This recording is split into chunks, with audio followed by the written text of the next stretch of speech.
Hello and welcome to another Craft With Me video. Today I'm taking you guys on a journey. What kind of journey?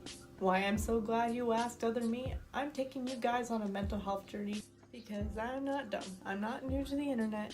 I know I'm not the only one struggling. So here we go. Tips from one art lover to another, mental health edition. So today you're going to hear me talk a lot about anxiety.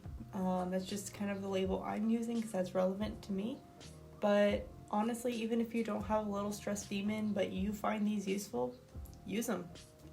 There's nothing saying that you can't.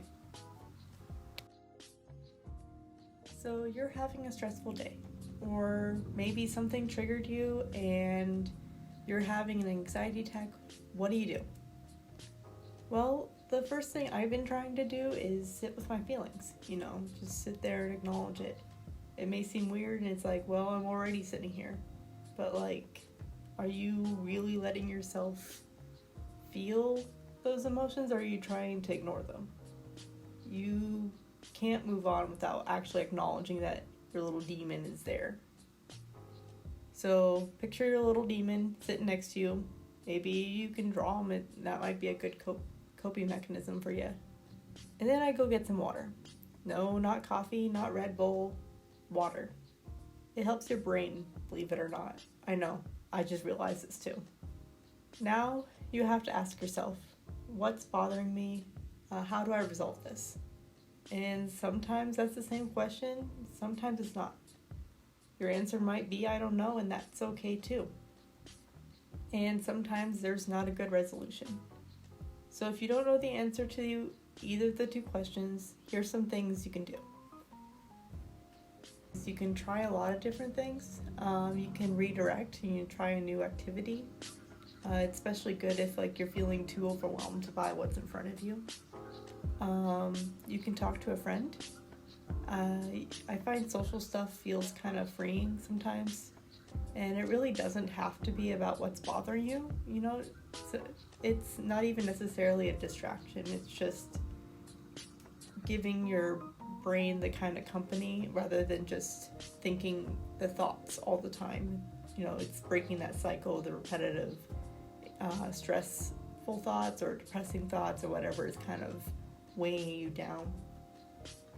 Exercise is a good way to kind of start getting your breathing under control if you're having trouble with your heart racing.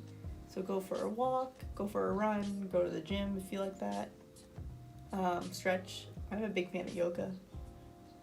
Do your favorite activity. I am an artist channel. I assume I've attracted some other artists. So go and draw. Like I said earlier, you can try drawing your demon that's bothering you if you need something relevant.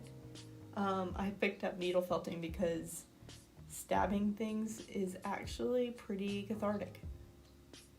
You can clean something. It's kind of like the fork theory. Maybe you can't remove that big fork that's bothering you, but you can remove the little fork of a messy room or dirty dishes.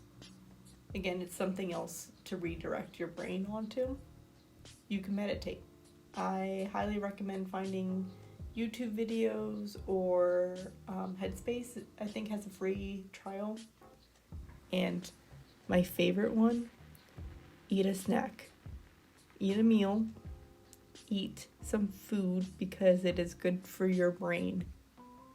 And I'm not saying oh, I'm sad, eat a pint of ice cream. I mean, take care of yourself. All of the activities that I've listed can be put under self-care.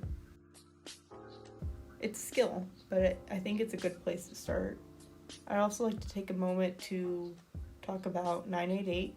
I have another video that talks more about crisis helplines that if you need to talk to someone. But 988 is a good one that you can text or call, as well as 741-741. The 741-741 will take you to crisis text line, and you can talk to a volunteer there as well. And it's okay if you need more time to sit with your feelings. Again, it's not the same as wallowing. It's giving yourself the energy you need to keep going. which I guess is why I used a video of a heart potion for this PSA. A purple heart for self-love.